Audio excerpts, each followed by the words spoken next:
Have you ever been told that your pain doesn't matter because it was just a joke? Have you ever felt the crushing weight of being dismissed by the very people who are supposed to protect you, love you, and stand by you no matter what? Well, let me tell you something that changed my life forever. Something that taught me that sometimes the people closest to you can hurt you in ways you never imagined possible. What happened to me wasn't just a simple family mishap or an unfortunate accident that we could laugh about years later over Thanksgiving dinner. No, what happened to me was a turning point. A moment where I realized that love and family don't give anyone the right to disregard your suffering, to minimize your trauma, or to gaslight you into believing that your very real injuries were somehow your fault for not having a sense of humor. My name doesn't matter for this story, but what matters is what I went through, what I survived, and how I fought back when everyone expected me to just smile, nod, and pretend everything was fine. This is the story of how my family's harmless prank sent me to the emergency room and how their refusal to take responsibility pushed me to do something I never thought I'd do. I treated their joke like the serious legal case it actually was. I need you to understand something right from the start. I'm not someone who looks for conflict. I've never been the type to make mountains out of molehills or to dramatize situations for attention. In fact, I've spent most of my life being the peacekeeper, the one who smooths things over, the one who laughs off uncomfortable moments to make everyone else feel better. I was raised to believe that family comes first, that blood is thicker than water, and that whatever happens within the four walls of our home stays there. We don't air our dirty laundry, we don't involve outsiders, and we certainly don't make legal threats against our own relatives. That's what I was taught, what was drilled into my head from the moment I could understand words. But here's what nobody tells you when they're feeding you all those pretty sayings about family loyalty. Sometimes family can be toxic, sometimes love can be conditional, and sometimes the people who share your DNA can cause you more harm than any stranger ever could. What I'm about to share with you isn't easy for me. Even now, months after everything happened, my hands still shake when I think about that day, about the sound of my own scream, about the blinding pain that shot through my body, about the sight of my own blood on the perfectly manicured lawn of my uncle's backyard. But I'm telling this story because I know I'm not alone. I know there are others out there who have been hurt by people they trusted, who have been told to lighten up or stop being so sensitive when they dared to express their pain. I'm telling this story because silence protects abusers, even when those abusers are family members who claim they were just having fun. I'm telling this story because I want you to know that your pain is valid, your injuries are real, and you have every right to demand accountability from those who hurt you, regardless of their intentions or their relationship to you. The whole thing started innocently enough, or at least that's how it appeared on the surface.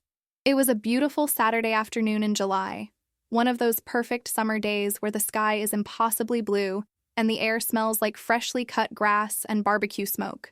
My Uncle Richard had invited the entire extended family over for what he called his annual summer bash, a tradition that had been going on for as long as I could remember. These gatherings were usually pleasant enough, filled with the kind of comfortable chaos that comes with having 30-plus people crammed into a suburban backyard, kids running around with popsicles dripping down their arms, aunts comparing recipes and gossiping about neighbors, uncles standing around the grill debating politics and sports. I had actually been looking forward to this particular gathering because I hadn't seen many of my relatives in months. Life had been hectic with work, and I'd missed several family events due to business trips and deadlines. So when the invitation came, I cleared my entire weekend, bought a nice bottle of wine to contribute, and even spent an hour that morning picking out an outfit that struck the right balance between casual and put together. I arrived around noon, pulling up to my uncle's house with its white picket fence and perfectly landscaped front yard. I could already hear the sounds of laughter and music coming from the backyard, and I felt this warm sense of belonging wash over me. These were my people, my tribe, the ones who had known me since I was in diapers. I grabbed the wine from the passenger seat and made my way through the side gate, immediately being enveloped in hugs and greetings. My Aunt Sandra squeezed me so tight I could barely breathe, telling me how much I'd been missed. My cousin Jake gave me a high five and immediately started telling me about his new job. Everything felt normal, comfortable, safe. If you had told me then what was going to happen in just a few hours, I would have laughed in disbelief. There was no tension in the air, no warning signs. Nothing that would have made me think this day would end with me in an ambulance. But that's the thing about life-changing moments. They rarely announce themselves. They just happen, swift and sudden, leaving you scrambling to make sense of a reality that has shifted beneath your feet in the span of a heartbeat. The afternoon progressed exactly as these family gatherings always did. I made my rounds, catching up with relatives I hadn't seen in ages, playing with my little cousins who were running through a sprinkler in the yard, helping my aunt bring out trays of food from the kitchen. The sun was warm on my skin, and I remember thinking how grateful I was for days like this, for the simple pleasure of being surrounded by family. My Uncle Richard was in his element, working the grill with the confidence of a man who took his barbecue very seriously, calling out to people, making jokes, keeping the energy high. He'd always been the life of the party, the one who could make anyone laugh with his quick wit and his endless supply of stories. My cousin Marcus, Richard's oldest son, was helping him at the grill, and I noticed they kept looking over at me and whispering to each other, followed by suppressed laughter. At first, I didn't think much of it. Marcus had always been a bit of a prankster, always planning elaborate jokes and harmless pranks. When we were kids, he was the one putting plastic wrap over toilet seats and hiding rubber spiders in people's shoes. As we got older, his pranks evolved but always stayed within the realm of harmless fun. Or so I thought. I caught Marcus's eye at one point, and he gave me this wide, mischievous grin that made me slightly suspicious, but I just rolled my eyes and smiled back. I figured they were planning some silly prank, maybe putting hot sauce in someone's drink or hiding someone's car keys. Typical family gathering nonsense that everyone would laugh about and forget by next week. I had no idea that their prank would involve me, and I certainly had no idea that it would result in actual physical harm. Looking back now with the clarity that only hindsight can provide, I can see all the little warning signs I missed. The way Marcus kept checking his phone and texting someone. The way my Uncle Richard kept glancing at his watch as if waiting for a specific time. The way several of my younger cousins were suddenly called into the house by their mothers, as if the adults knew something was about to happen and wanted to get the children out of the way. But in the moment, I was oblivious, floating through the afternoon in a haze of contentment and belonging, completely unaware that I was about to become the unwitting victim of what they would later dismiss as just a joke. Around 3 p.m, after most people had eaten and the party had settled into that lazy, satisfied lull that comes after a good meal, my Uncle Richard called out to me from across the yard. His voice was friendly, casual, exactly the way it always sounded. He asked me to come help him with something in the garage, said he needed an extra pair of hands to move some boxes. I didn't hesitate for even a second. I set down the glass of lemonade I'd been drinking and walked across the yard toward the garage, weaving between clusters of relatives sprawled out on lawn chairs and blankets. The garage door was open, and as I got closer, I could see Richard standing just inside, beckoning me forward with that same jovial expression he always wore. I stepped into the dimmer light of the garage, my eyes taking a moment to adjust after the brightness of the summer sun. That's when I should have noticed something was off. Marcus was there too, standing off to the side with his phone out, pointed in my direction as if he was recording something. My uncle was standing next to what looked like a modified office chair, the kind with wheels, that had been positioned at the top of their sloped driveway. Before I could process what I was seeing or ask what they needed help with, Richard's hand was on my shoulder, guiding me toward the chair with surprising firmness. He was talking fast, something about needing me to test if the chair would roll properly, something about a project he was working on, but his words were coming out too quickly for me to fully grasp. I felt confused, slightly uneasy, but I trusted him. He was my uncle. He'd been at every birthday party, every graduation, every major milestone of my life. Why would I have any reason not to trust him? So when he asked me to sit in the chair, I did.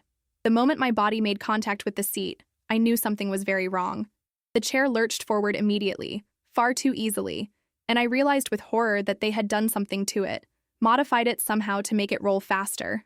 My hands scrambled for something to grab onto, but there was nothing but smooth plastic armrests that my sweaty palms couldn't grip. I heard Marcus yell, "Go!" And suddenly I felt hands on my back, a hard shove that sent the chair rocketing down the sloped driveway at a speed that made my stomach drop. Everything became a blur of motion and terror. The wind whipped my hair back from my face.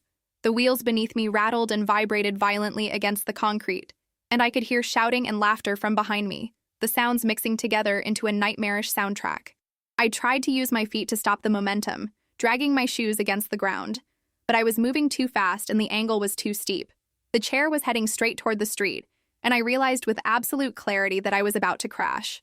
Time seemed to slow down in that horrible way it does during traumatic moments, each second stretching out impossibly long. I could see a parked car getting closer and closer, could see the rough asphalt of the street beyond the driveway, could feel my heart pounding so hard I thought it might burst through my chest. I screamed, a raw sound of pure terror that came from somewhere deep in my gut, and then everything went sideways. Literally.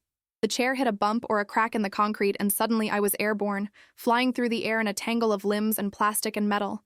I hit the ground hard, so hard that the impact knocked every bit of air from my lungs, and then I was rolling, tumbling across the rough concrete, feeling my skin tear and scrape with each rotation.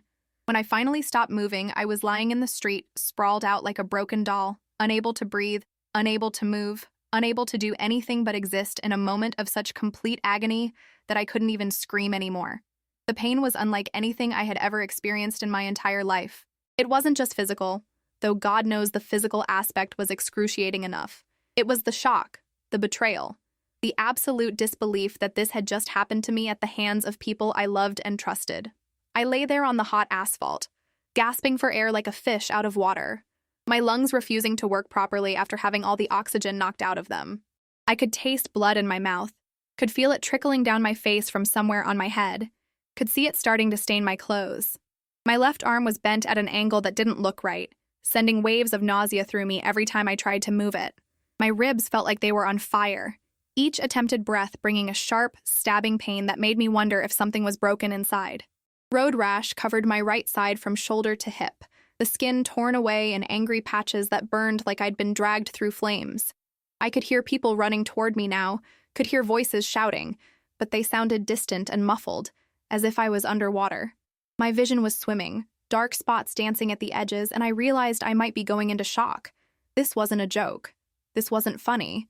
This was serious, dangerous, potentially life-threatening. And as I lay there suffering, as my body screamed in agony from multiple injuries, I heard something that would haunt me for months to come.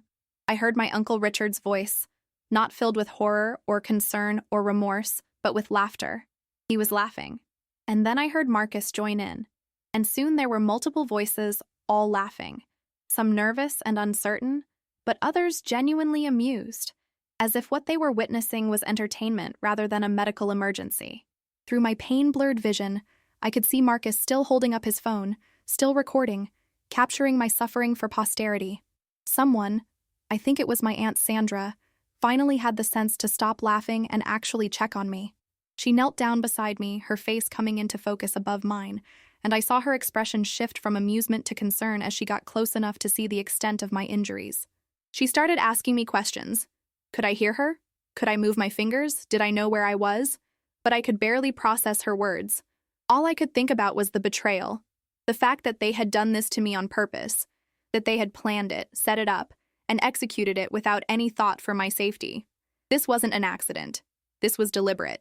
And they thought it was funny. The ambulance arrived about 15 minutes later, though it felt like an eternity as I lay there on the street surrounded by family members who seemed more concerned about whether I was going to make a big deal out of this than whether I was going to be okay. I heard my Uncle Richard talking to someone, his tone shifting from jovial to defensive, saying things like, "It was just supposed to be a harmless prank," and "we didn't think the chair would go that fast," and the phrase that would echo in my mind for weeks to come. "It's just a joke, everyone's being too dramatic." Just a joke. As if jokes were supposed to send people to the hospital. As if jokes were supposed to break bones and tear skin and cause bleeding. The paramedics were professional and efficient, quickly assessing my injuries and deciding I needed to be transported immediately. They carefully fitted me with a neck brace as a precaution, started an IV for pain medication, and loaded me onto a stretcher. As they lifted me into the ambulance, I caught sight of my family standing in a cluster in the driveway, watching. Some looked genuinely concerned, their faces pale and worried. But others, including Richard and Marcus, looked annoyed, put out as if I was ruining the party by having the audacity to be seriously injured. I saw Marcus delete the video from his phone, probably realizing that having evidence of their prank might not be in their best interest. That single action told me everything I needed to know about their mindset. They knew what they'd done was wrong, they just didn't want to face consequences for it. The ambulance doors closed, shutting out the sight of them, and as we pulled away with sirens wailing, I made a decision. I wasn't going to let this go. I wasn't going to pretend it was fine. I wasn't going to accept it was just a joke as an explanation or an excuse.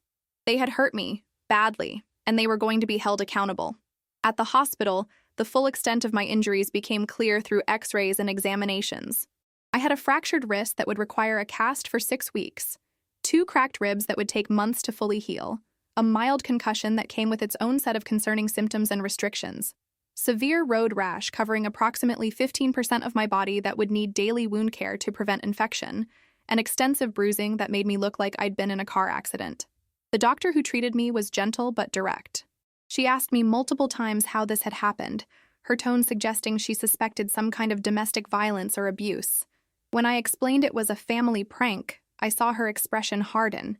She told me point blank that what had been done to me was reckless endangerment, that I was lucky to not have more serious injuries, that if I'd hit my head differently or landed wrong, I could have had a spinal injury or traumatic brain injury. She asked if I wanted to file a police report. I said I'd think about it, but in that moment, lying in a hospital bed pumped full of pain medication, I knew exactly what I was going to do. Over the next few days, as I recovered in my apartment with my arm in a cast and my ribs wrapped, and every movement sending fresh waves of pain through my body, I had a lot of time to think. I had a lot of time to replay what had happened, to process the emotions, to work through the betrayal I felt. And I also had time to deal with my family's response, which somehow managed to make everything worse. The text messages started coming within hours of me being discharged from the hospital.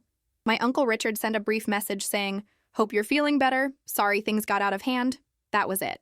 No real apology, no acknowledgement of the severity of what he'd done, just a casual, "sorry things got out of hand," as if the situation was a sentient being that had acted independently rather than the direct result of his planned actions. Marcus didn't even bother to reach out at all. My Aunt Sandra called, but her call was less about checking on my well-being and more about damage control. She spent most of the conversation trying to convince me that Richard and Marcus felt terrible about what happened, that they never meant for anyone to get hurt, and that I should try to see it from their perspective. She actually said those words to me. Try to see it from their perspective. As if there was some perspective from which deliberately pushing someone down a steep driveway in a modified chair could be seen as reasonable or acceptable. When I didn't immediately agree to let it go, her tone changed. She became irritated, suggesting I was being dramatic and milking the situation for sympathy. She reminded me that family is everything, and that I should think about what it would do to the family if I pursued any kind of formal complaint. Other relatives chimed in with their opinions, most of them falling on the side of "let it go" and "don't make trouble." A few were sympathetic, acknowledging that what happened was wrong, but even they counseled forgiveness and moving on. The message was clear. I was expected to sweep this under the rug, to prioritize family harmony over my own justice, to pretend that being hospitalized by people I trusted was no big deal. Have you ever felt like you're the only sane person in a world that's gone mad? That's exactly how I felt during those conversations. I felt gaslit, manipulated, and utterly alone. But I also felt something else, a growing sense of determination and righteous anger that refused to be silenced. That's when I decided to treat this situation exactly like what it was, a legal case. I'm not a lawyer, but I work in compliance and risk management, so I understand documentation, evidence, and building a case. I approached my family's joke with the same methodical precision I would bring to any serious investigation at my job. First, I documented everything. I took detailed photographs of all my injuries from multiple angles, creating a visual record of the damage that had been done to my body. Every bruise, every scrape, every mark was photographed and dated. I took pictures of my cast, of the road rash as it went through different stages of healing, of the massive bruises that bloomed across my torso in shades of purple, blue, and sickly yellow. I kept detailed notes about my pain levels each day, my limitations, the activities I couldn't perform because of my injuries. I documented every medical appointment, every prescription, every instruction from doctors. I saved every receipt, the ambulance bill, the emergency room charges, the prescription costs, the follow-up appointments, the physical therapy sessions I'd need for my wrist. I created a spreadsheet tracking every single expense related to this incident, and the total was staggering. Between actual medical costs and lost wages from the week I had to take off work because I physically couldn't perform my job with a broken wrist and cracked ribs, I was looking at over $15,000 in damages. But I didn't stop there. I reached out to relatives who had been at the party and asked them to send me any photos or videos they'd taken that day. Several people complied, probably not realizing what I was planning to do with the materials. These images and videos showed the setup, the modified chair, the steep driveway, the moment before they pushed me. They showed my uncle and cousin's faces, clearly visible, clearly involved. One cousin had even captured the moment of impact, the horrifying second when I hit the ground. It was hard to watch, but it was evidence. I also started a detailed timeline of events, writing down everything I could remember from that day with as much specificity as possible. What time I arrived, what was said to me, how I was lured into the garage, the exact sequence of events, who was present, who pushed me, who was recording, what happened immediately after, what was said to me in the hospital, and everything that followed. I wrote down every text message, every phone call, every interaction with family members, noting the date, time, and content of each communication. Then I did something that I knew would shock my family. I consulted with an actual attorney. I found a personal injury lawyer through a referral from a colleague, and I brought my entire documentation package to our initial consultation. I laid it all out on the table: the medical records, the photographs, the videos, the receipts, the timeline, the text messages where my family minimized my injuries and tried to convince me to let it go. The lawyer listened to my story, reviewed my materials, and then looked at me with an expression of barely contained anger on my behalf. He told me I had an incredibly strong case for both civil liability and potentially even criminal charges if I wanted to pursue that route. He explained that what my uncle and cousin had done constituted assault and battery, reckless endangerment, and potentially other charges. He said that their actions showed a reckless disregard for the safety and well-being of another person, and that the fact that it was premeditated and planned made it even worse from a legal perspective. He told me that their excuse of "it was just a joke" held no legal weight whatsoever. Intent to amuse doesn't negate responsibility for harm caused. He walked me through what a lawsuit would look like, what we could potentially recover in damages, and what the process would entail. He also gave me advice that resonated deeply. He said that sometimes people don't take responsibility for their actions until they're forced to face real consequences, and that by holding them accountable, I would potentially be preventing them from hurting someone else in the future. He asked me what I wanted to achieve. Was it money, accountability, an apology, or a combination of all three? I thought about it carefully. The money mattered because my medical bills were real and substantial, but what I really wanted was acknowledgement. I wanted them to admit what they'd done was wrong. I wanted them to take responsibility. I wanted them to understand the severity of their actions and the impact it had on me. I wanted them to stop dismissing my pain and trauma as me being too sensitive or dramatic. The lawyer suggested we start with a formal demand letter before filing an actual lawsuit, giving them one chance to make this right without involving the courts. I agreed to that approach. Over the next week, my attorney crafted a detailed demand letter that laid out the facts of the case, the extent of my injuries, the financial damages I'd incurred, and the emotional and physical suffering I'd endured. The letter demanded full reimbursement for all medical expenses and lost wages, a written apology acknowledging responsibility, and a guarantee that they would never contact me or involve me in any future pranks or interactions without my explicit consent. The letter was professional, factual, and absolutely devastating in its clinical recitation of what had happened. Reading it felt surreal, like I was reading about someone else's experience rather than my own. But it was also empowering. For the first time since the incident, I felt like I had agency, like I was taking control of a situation that had left me feeling helpless and violated. My attorney sent the letter via certified mail to both my Uncle Richard and my cousin Marcus, since they were the primary actors in the incident. He gave them 14 days to respond. I knew the moment those letters arrived because my phone exploded with incoming calls and messages. I didn't answer any of them. My lawyer had advised me not to have any direct communication with them while legal proceedings were active, so I let everything go to voicemail. Listening to those voicemails later was an education in human psychology and family dynamics. The messages ran the gamut from apologetic to furious to manipulative. Richard left a message saying he couldn't believe I was doing this to the family, and that he thought we were bigger than this. Marcus's message was angry and defensive, calling me vindictive, and saying I was trying to destroy the family over an accident. Other relatives called too, having heard about the demand letter through the family grapevine. Some begged me to reconsider, painting me as the villain who was tearing the family apart. Others expressed support quietly, through text messages saying they understood why I was doing what I was doing, even if they couldn't say so publicly. My Aunt Sandra left 3 separate voicemails, each one more emotional than the last, cycling through bargaining. What if we just paid your medical bills and we all moved on? Anger. You're being selfish and cruel. And guilt-tripping. Think about what this is doing to your grandmother. This stress could kill her. That last one particularly infuriated me because they were trying to use an elderly woman's well-being as emotional blackmail, while conveniently ignoring the fact that they were the ones who'd created this situation by hurting me and then refusing to take responsibility. Through all of this, I stayed silent. I didn't respond to the calls, didn't engage with the text messages, didn't explain myself or defend my actions. My lawyer had told me that silence was my friend right now, that anything I said could be used to paint me as vindictive or emotional, and that the strength of my case spoke for itself. It was incredibly hard to maintain that silence when everything in me wanted to scream at them, to make them understand, to defend myself against their accusations. But I held firm. The 14-day deadline came and went without any formal response to the demand letter from Richard or Marcus. What I did receive on day 13 was an unexpected visitor. My grandmother showed up at my apartment, looking frailer than I'd ever seen her. She's in her 80s, a woman I've loved and respected my entire life, and seeing her on my doorstep made my heart clench with a complicated mix of love and dread.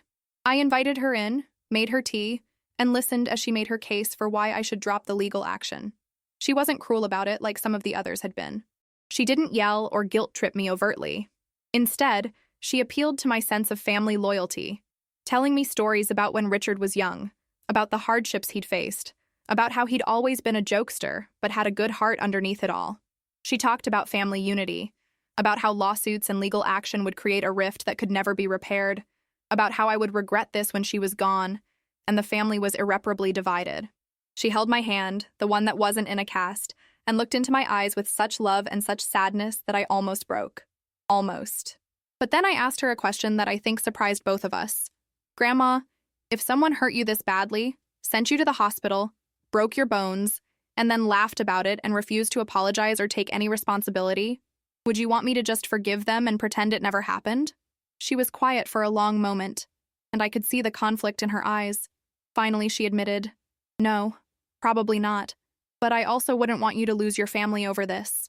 I explained to her as gently as I could that I wasn't the one destroying the family. Richard and Marcus had done that when they chose to hurt me and then dismiss my pain. I told her that I wasn't asking for anything unreasonable, that all I wanted was for them to take responsibility for what they'd done and to make me whole financially for the damages they'd caused. I showed her the medical bills, the photographs of my injuries, the doctor's notes explaining how serious it could have been. I saw tears form in her eyes as she looked at the evidence of what her son and grandson had done to me. When she left, she hugged me carefully, mindful of my healing ribs, and whispered, "I understand why you're doing this, even if I wish there was another way." That conversation with my grandmother was hard, but it was also clarifying. It confirmed for me that I was doing the right thing, even if it was the hard thing. Since Richard and Marcus didn't respond to the demand letter within the specified time frame, my attorney filed a formal civil lawsuit. The lawsuit named both of them as defendants and laid out multiple causes of action: assault and battery, negligence, intentional infliction of emotional distress, and recovery of medical expenses and lost wages. We filed in civil court, seeking damages that totaled just over $20,000 when you included the medical bills, lost wages, and a modest amount for pain and suffering. The lawsuit was a matter of public record, and I knew that meant other family members would find out about it quickly. I was right. Within 24 hours of filing, my phone was blowing up again, but this time the tone of the messages was different. There was more anger, more accusation, more disbelief that I had actually gone through with it. I was called ungrateful, cruel, money-hungry, and vindictive. I was accused of trying to ruin Richard's life, of not caring about family, of being heartless and cold. Several relatives sent me messages detailing all the things Richard and other family members had done for me over the years, as if their past kindness somehow gave them credit that should offset the harm they'd caused me. It was exhausting and painful, but I had expected it. What I hadn't fully expected was the impact it would have on the wider family structure. People were being forced to choose sides, and that was creating its own set of conflicts and drama. Some relatives stopped speaking to each other over disagreements about whether I was justified in my actions. Family group chats that had been active for years went silent or split into factions. Upcoming family events were canceled because the hosts didn't want to deal with the tension. My mother, who had been mostly neutral up to this point, called me in tears, caught between supporting her child and maintaining peace with her siblings. I felt guilty about the chaos I was causing, but I also recognized that I wasn't actually the cause. I was just refusing to be the solution through my own silence and submission. The real cause was the people who had hurt me and refused to make it right. After the lawsuit was filed, Richard and Marcus finally hired their own attorney, and the real legal process began. There were depositions, where I had to sit in a conference room and answer questions under oath about what happened, how it had affected me, what my injuries were, what damages I'd sustained. It was grueling and traumatic to relive everything in such clinical detail, but I did it. I answered every question truthfully and thoroughly. There was discovery, where both sides exchanged evidence and documents. My medical records were subpoenaed, my employment records were reviewed to verify my lost wages, and witnesses from the party were questioned. Several of my relatives were subpoenaed to give depositions about what they'd witnessed that day, and I know that caused a huge amount of stress and resentment within the family. Some of them, when questioned under oath, admitted that yes, they'd seen Richard and Marcus set up the chair, yes, they'd known some kind of prank was planned, yes, they'd seen Marcus recording, and yes, they'd heard me scream and seen me get hurt. Their depositions actually strengthened my case significantly, even though I knew many of them resented having to testify. The legal process dragged on for months, and during that time my life felt like it was in a strange kind of suspended animation. I went to work, I went to physical therapy for my wrist, I dealt with the ongoing pain from my ribs as they slowly healed, and I watched my family implode from a distance. There were moments when I questioned whether it was worth it. Moments when the stress and isolation made me wonder if I should just drop everything and try to make peace. But then I would look at the scar on my arm from the road rash, or I would wake up in the middle of the night from a nightmare about falling, or I would struggle to lift something because my wrist wasn't as strong as it used to be, and I would remember why I was doing this. I was doing this because what happened to me was wrong. I was doing this because just a joke is not an excuse for causing harm. I was doing this because accountability matters. About 6 months after the incident, as the case was heading toward a potential trial date, Richard and Marcus's attorney reached out to my attorney about a possible settlement. They wanted to avoid going to trial, where the details would be even more public and the outcome more uncertain. My attorney and I discussed the offer they put forward, which was substantially less than what we were asking for but still significant. It included full reimbursement of my medical expenses and lost wages, plus a modest amount for pain and suffering, totaling about $16,000. What it didn't include was an admission of wrongdoing or an apology. The money was to be characterized as a settlement to avoid litigation costs, with no admission of liability. I told my attorney that wasn't good enough. I countered with a demand that included the full amount we'd requested, plus a written signed apology from both Richard and Marcus that acknowledged what they did was wrong, dangerous, and harmful. I wanted them to explicitly state that it was not just a joke and that they took full responsibility for my injuries. There was pushback from their side, of course. Their attorney argued that forcing someone to apologize made the apology meaningless, that it was vindictive and unusual to demand that as part of a settlement. My attorney countered that accountability was a reasonable request when someone had been harmed, and that if they truly felt remorseful, putting it in writing shouldn't be a problem. The negotiations went back and forth for weeks. Eventually, we reached a compromise. They would pay the full amount I'd requested, just over $20,000, and they would provide a written statement acknowledging the incident and expressing regret for the injuries I sustained, though it stopped short of a full apology. It wasn't everything I wanted, but my attorney advised me that it was about as good as we were going to get without going to trial, which would be expensive, time-consuming, and emotionally draining with no guarantee of a better outcome. I accepted the settlement with mixed feelings. On one hand, I had achieved something significant. I had held them financially accountable for their actions. I had refused to let them get away with dismissing my pain, and I had received at least some acknowledgement of wrongdoing. On the other hand, I knew that the relationships within my family were fundamentally changed, possibly forever. When the settlement was finalized and the check arrived, I stared at it for a long time. $20,000 felt like both too much and not enough. Too much because I never wanted money from my family. I just wanted them to care about what they'd done to me. Not enough because no amount of money could undo the trauma, the pain, the betrayal, or the loss of family connections that I'd experienced. I deposited the check and used it exactly as I'd said I would, to pay off my medical bills, to cover my lost wages, and to set aside some funds for the ongoing physical therapy I'd need. There was money left over, and I donated a portion of it to an organization that helps people navigate personal injury situations and understand their legal rights. It felt like the right thing to do, to take something painful and use it to potentially help others who might find themselves in similar situations. In the weeks following the settlement, the family dynamics began to settle into a new normal. Some relatives reached out to me cautiously, testing the waters to see if we could rebuild some kind of relationship. Others made it clear they considered me persona non grata and wanted nothing to do with me. Richard and Marcus themselves never reached out directly.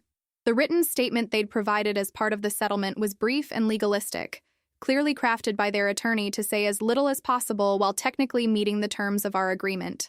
It acknowledged that an incident occurred that resulted in my injury, and expressed regret for the harm caused, but it was devoid of any genuine emotion or personal accountability.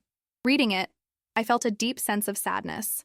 Not regret for what I'd done, but sadness for what could have been if they'd simply apologized sincerely from the beginning, taken responsibility, and showed genuine remorse. If they'd done that, none of this legal process would have been necessary. But they hadn't. And that told me everything I needed to know about their character and about the value they placed on my well-being versus their own pride.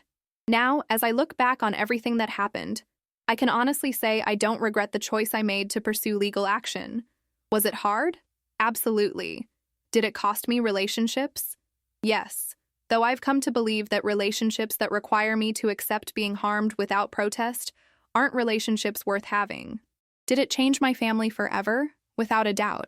But it also taught me invaluable lessons about boundaries, self-respect, and the importance of holding people accountable for their actions, regardless of who they are to you. I learned that family isn't just about blood relationships. It's about respect, care, and basic human decency. I learned that sometimes the people who claim to love you can hurt you the most deeply, not necessarily through their initial actions, but through their response when confronted with the harm they've caused. I learned that "it was just a joke" is the refuge of people who don't want to take responsibility for their choices. Most importantly, I learned that I am worth fighting for, that my pain is valid, and that I have every right to demand accountability from those who hurt me.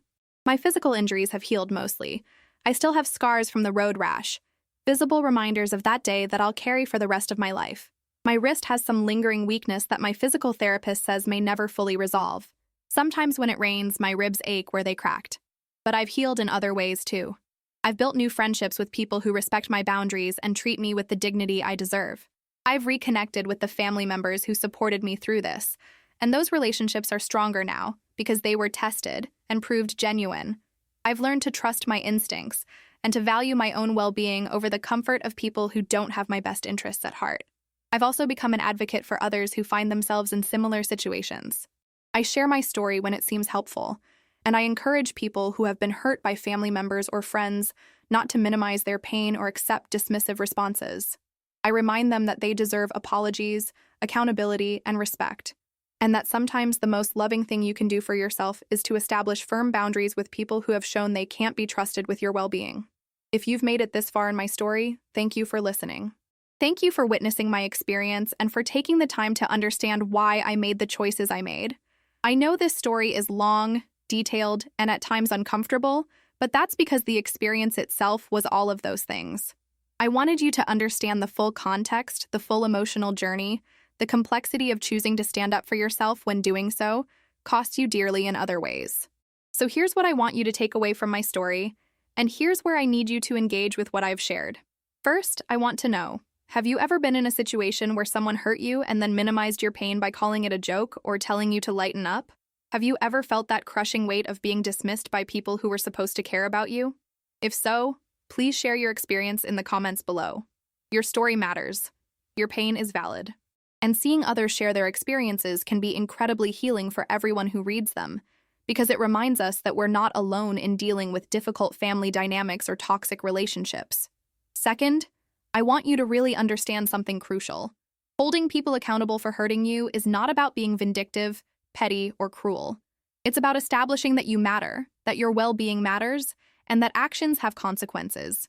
Whether you choose to pursue legal action like I did, or whether you choose other forms of accountability like setting boundaries or cutting contact, the principle is the same. You deserve to be treated with respect and dignity, and you have every right to refuse to accept less than that. Third, if my story resonated with you, if it touched your heart or made you think about your own experiences with family conflict or personal injury or standing up for yourself, I would be incredibly grateful if you would leave a like on this video. That simple action helps more people find this story, and it helps the algorithm understand that this kind of content, real, honest, vulnerable storytelling about difficult topics, is valuable and worth sharing. Every like makes a difference in helping others who might be going through similar situations find the support and validation they need. Fourth, and this is really important, Please subscribe to Living Through It if you haven't already. This channel is dedicated to sharing real stories from real people who have navigated difficult, painful, and complex situations in their lives. By subscribing, you'll be part of a community that values honesty, vulnerability, and the courage it takes to share our most challenging experiences. You'll hear from others who have faced family conflict, legal battles, health crises, relationship struggles, and so much more. And make sure to hit that notification bell so you never miss a new story. Because every story we share here is meant to help someone feel less alone, to provide perspective, or to give hope that even the hardest situations can be survived and learned from. Finally, I want to leave you with this thought. Your worth is not determined by how much others value you or respect you. Your worth is inherent, unchangeable, and absolute. When someone treats you as if you don't matter, as if your pain is insignificant, as if your boundaries are negotiable, they're revealing something about themselves, not about you. You have every right to protect yourself, to demand better, and to walk away from relationships that harm you, even when those relationships are with family. It's not easy, it's not simple, and it often comes with real costs. But so does staying silent and accepting mistreatment. You get to choose which price you're willing to pay, and there's no shame in choosing yourself. Thank you for being here, for listening to my story, and for being part of this community. I see you, I appreciate you, and I'm sending you strength for whatever battles you might be fighting in your own life. Remember, you're not alone, and your story matters too. Drop a comment, leave a like, subscribe to Living Through It, and let's keep supporting each other through the difficult moments that make us who we are. Until next time, take care of yourselves and remember that you deserve respect, accountability, and love in all your relationships. Don't settle for anything less.